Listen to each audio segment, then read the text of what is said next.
In this video I will try to understand and to share my understanding of the concept of quantity. And it is opposed at first to the concept of quality. And to qualify something means to predicate a determination, a determinacy. Bestimmung und Bestimmtheit in German, they are different, but to qualify something means to answer to the question what is it? You have to bring forth predicates, attributes, and to qualify that which you are talking about. And quality in the ordinary consciousness means good quality. That's good quality. To say that I want to read a good book means that the quality of the book is that it's a funny book or a deep, profound book or a thrilling book, whatever. But a bad quality is also a quality.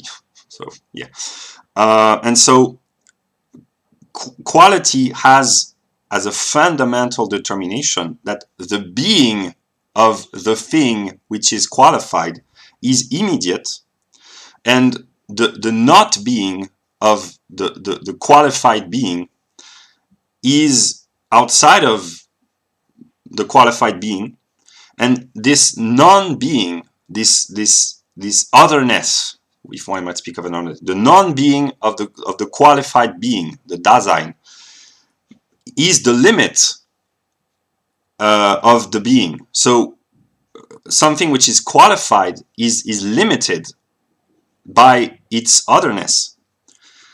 And I still don't fully understand, but there is an inner logical impulse within a finite qualitative being to transcend itself and to reestablish self-identity in otherness, and to be in relation with the self. But at this moment we're not yet in the sphere of self and not self, because these are determinations of consciousness. But the being, the qualitative being, which is in relation to the otherness of itself, which gives itself its limit. And since a qualitative being is limited, the other is itself, because it is what gives it its limit, and it has its being in its limit. So what Hegel calls für sich sein, which is being for self, is the finite qualitative being which reestablishes equality with itself in its otherness, so that the other, the non-being of the determinate qualified being, becomes one, that's important, with the qualitative being. And the für sich sein, being for self, is in the sphere of being, it is unity. It is the reestablishment of the unity after the movement of being and nothing had been separated, because Dasein is that which is, and that which is limited by its other.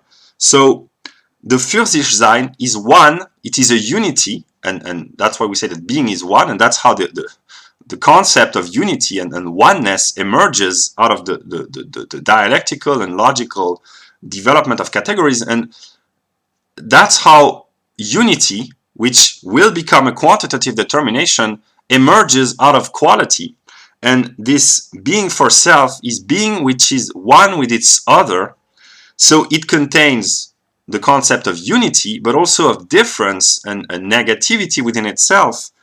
And this is how we go from the concept of quality, and a fully qualified being is one. And when we talk about objects, we say that when we say what are they, we say that they are one. That this book is one book.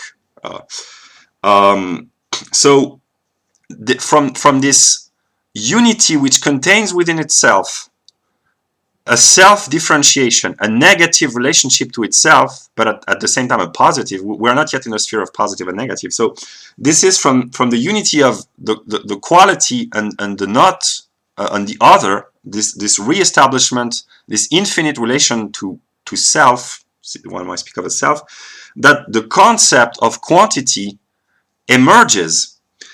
And he says that what is now present is the one which is in a unity with itself.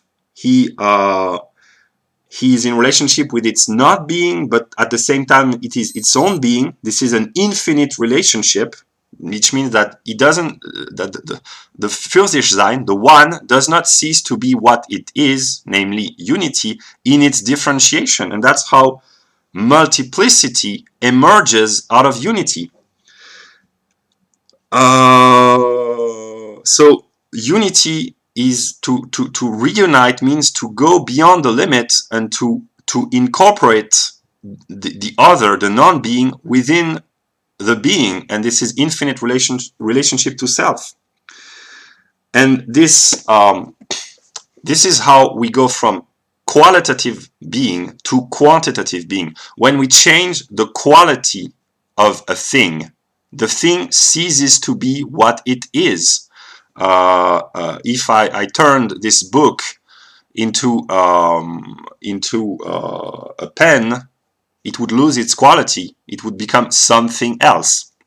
But when we change the quantity of a thing, if I printed this book, or if I cut off some pages of the book, it would be a shorter book, but it would still be a book. And the example that Hegel says is that a field, we can increase the quantitative limit of a field. If a field gets 10 yards bigger, it is still a field. So the quantitative limit can be modified, changed, transformed without changing the being of a thing. But to change the qualitative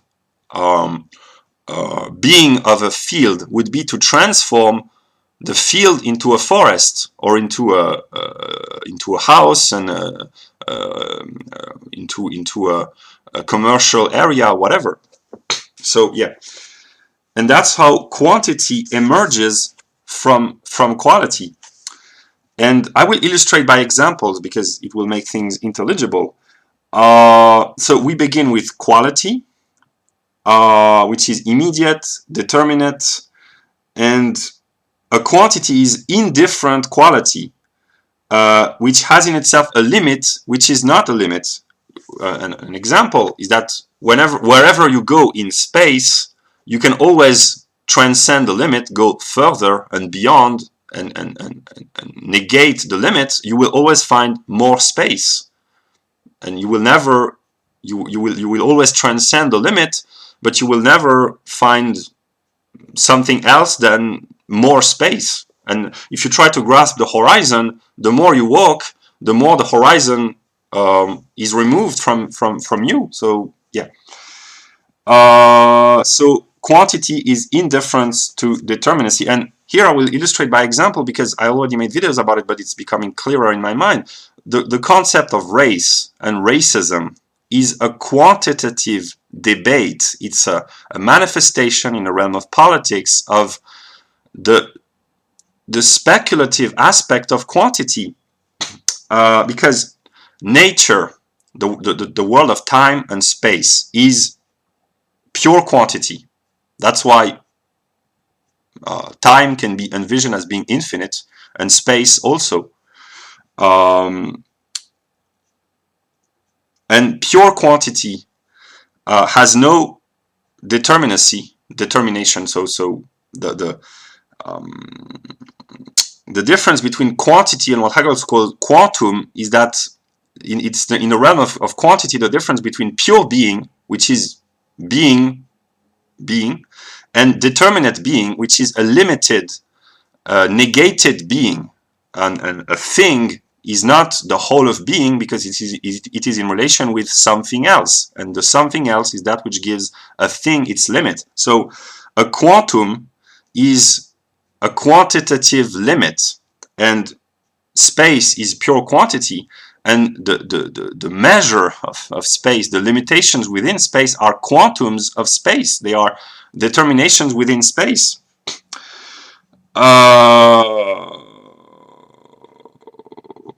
Yeah, and that's not yet fully clear in my mind, but this infinite progress of quantity, the idea that quantity can be infinitely increased, this is what we find, I already said it, in the realm of capitalism, the idea that infinite growth, the search for infinite wealth, that we find in space travels, the will to explore infinitely the galaxies and the solar systems, and to go infinitely far in time and space. And they are one, apparently, says modern relativistic physics. And in transhumanism, there's a will to infinitely increase intelligence, to become ever more intelligent. But this is what Hegel calls the bad infinite, which is the mathematical infinite. It always goes out of itself and always find another limit that it must transcend ad infinitum. If you had an IQ of 300, you could have an IQ of 301, and why not 600, and why not 1000, and why not an IQ of 10,000? And if you explore Mars, or you send spaceships to Venus or Jupiter or wherever, why not send them in the galaxy next to our solar system, and then why not the next galaxy, and ad infinitum, because it might be a possibility that the universe might be infinite in time and space. We don't know, but yeah. So this is the bad infinite. And the good infinite, the real infinite, within the realm of quantity, is quantity which goes out of itself and reestablishes unity with itself. And this is what we call measure. The idea that the measure of a thing, you can change the quantity of a thing, of an object, of anything, without changing its being. But there comes a moment when the quantitative change, the indifferent change, becomes qualitative, and the being, through a quantitative change, which is at first indifferent to its being, makes the being cease to be what it is. And a very famous example in the history of philosophy is that if you pull one hair out of a man with hair, it doesn't change his hairness or hairhood, the state of his hair. You can pull one and two and three, it won't change. But there comes a moment that if you make quantitative determinations change, there comes a moment when you will have extracted all the hair, and the man will be bald. You will have no hair left. And another example is the pile of sand. 1 grain of sand is not a pile. 2 grains of sand, it's not a pile. 3 neither. But there comes a moment when, by adding grain of sand upon grain of sand, where you end up with a qualitative difference, and a grain of sand and an aggregate of grain of sand become a pile of sand. And that's the passage, which is quite mysterious, but it shows that the quantitative determinations must be transformed to become qualitative determinations. And this passage from quantity from quality to quantity back to qualitative quantity, which we call measure, is the entire movement of being, and being, whatever is fully qualified as being, not yet as essence and concept, but is fully qualified as being when we predicate, which are the structure of being and also the structure of our mind. And in our everyday consciousness, we talk about things by predicating qualities, quantities, and measures. And just take an example. The qualitative differences in physics between the various colors. It is well known that these are quantitative determinations. The difference between blue and red and yellow and green and purple, these are quantitative differences between the various oscillations and wavelength, and the speed and the rate and intensity of the wavelength. And in the realm of electromagnetism, the difference between the colors and light and the radio waves and the X-rays, they are qualitative differences, because we only perceive what is visible to our eyes, which is the structure of our organism, which enables us to see things, but we don't see radio waves but they exist nonetheless. And the passage from the visible to the invisible is a quantitative change of the variation of the wavelength, but also a qualitative change, because the visible becomes invisible through a logical process. And yeah, the question of racism. The debate about racism is a logical debate, and logic, speculative logic, is the logic of negation, and there are conflicts which are the self-negating process of logic itself. So there are logical conflicts within the mind of God, and the world is the manifestation of the mind of God, and the political conflicts that we witness in the realm of politics on the question of race is the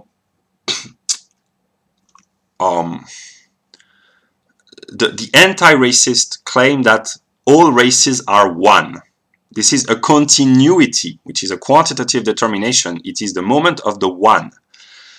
And the racist or the race realist claim that the differences between the various races are discrete, so that there are limitations, and that one race or one ethnic group is not another ethnic group. And Hegel shows in his logic that continuity and discretion, it means the separation into small units, are contained within the concept of quantity. So how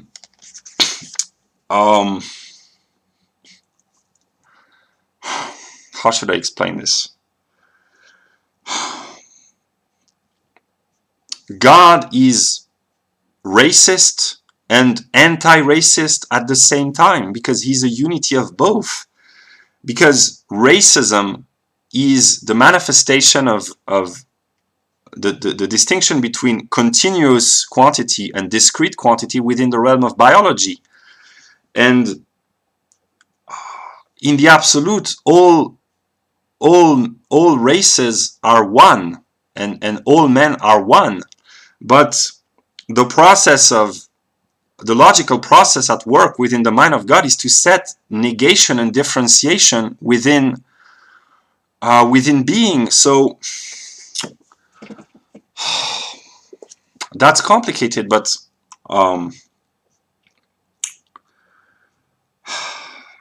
when we have this concept of one, which is the relation of the qualitative being to its other, so it's one, but it contains the negation within itself. So the one is in a repulsive relationship with itself, because it negates itself and it sets multiplicity, many ones which are other than himself, but at the same time it creates attraction, because it is the logical will, if I might speak of a will, to be in relation to itself. So the one becomes many and the many become one. And racism is repulsive because it contains the moment of the negative, but at the same time it is attractive to many people because it enables to give a higher sense of self. And anti-racism is attractive because we all love the idea that, oh, we are all one, the unity of mankind, but at the same time it's repulsive because it means that you have to negate your own individual identity. So it's a conflictual process. And the truth about racism and anti-racism is, I will talk like Hegel, it's the whole, it's the self-movement, the self-unfolding process. And I know myself to be the negative, and in my negative path, on which I'm still on the negative path, I have become racist and a race realist, but also a racist, because the one implies the other, and racism is the excess, the hubris, the trespassing of the measure.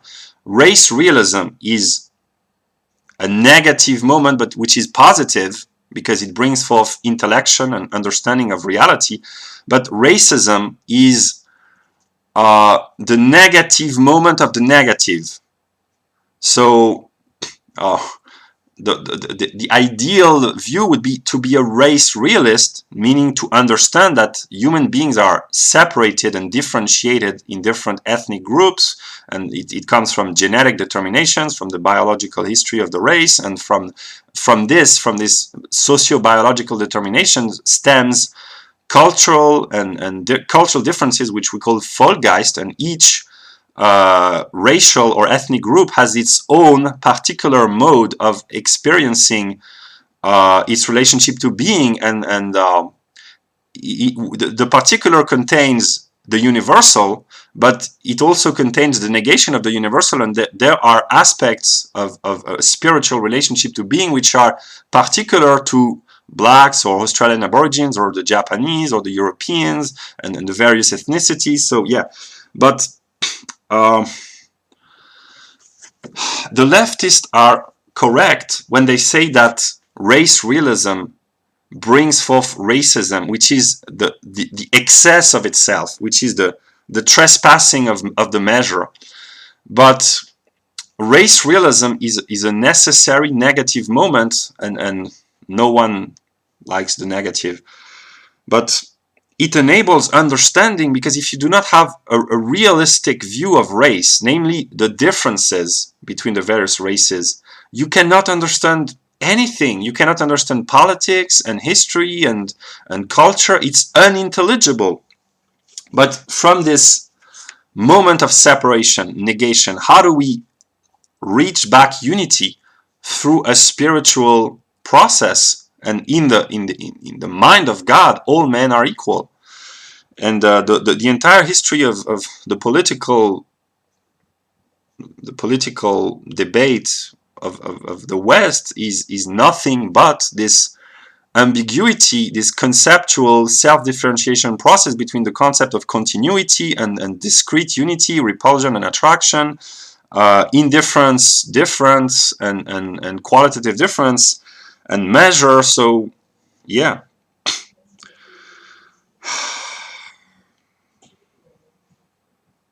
Yeah. So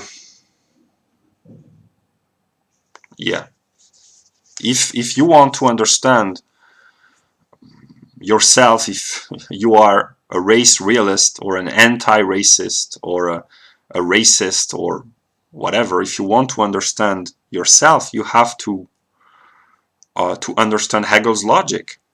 And I will quote Spinoza.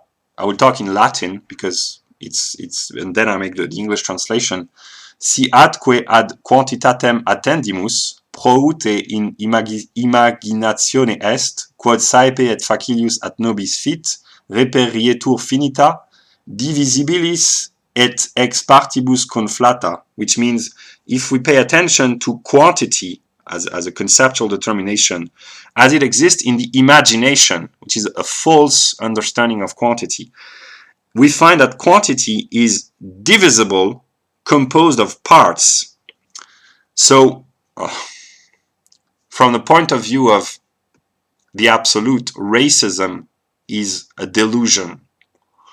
But it is a necessary delusion because it enables to gather knowledge. That's quite complex. And he says then, si autem ad ipsam proute in intellectu est attendimus, if we pay attention how quantity is in the mind, in the intellect, et eam quatenus substantia est concipimus, quod difficilime fit, if we conceive quantity how it is in the mind of the substance, which is the unity of being, it is with that which is the most difficult. And then we infinita unica et indivisibilis reperietur, we understand that quantity is infinite, unique, and indivisible. It cannot be separated and divided. And the whole difficulty is to differentiate and to distinguish between imagination and understanding. So when the left says that we are all equal, in the mind of God, they are right. But when the right says we are all different, racially, ethnically, they are wrong, but at the same time they are right, because this negative moment is a moment within the very logical mind of God. So both aspects are partly right and partly wrong, and the truth of race realism and racism is the process of self-differentiation and being brought back to unity. And it's a difficult and it's a difficult process, and I know that I am the one who must go through this process, and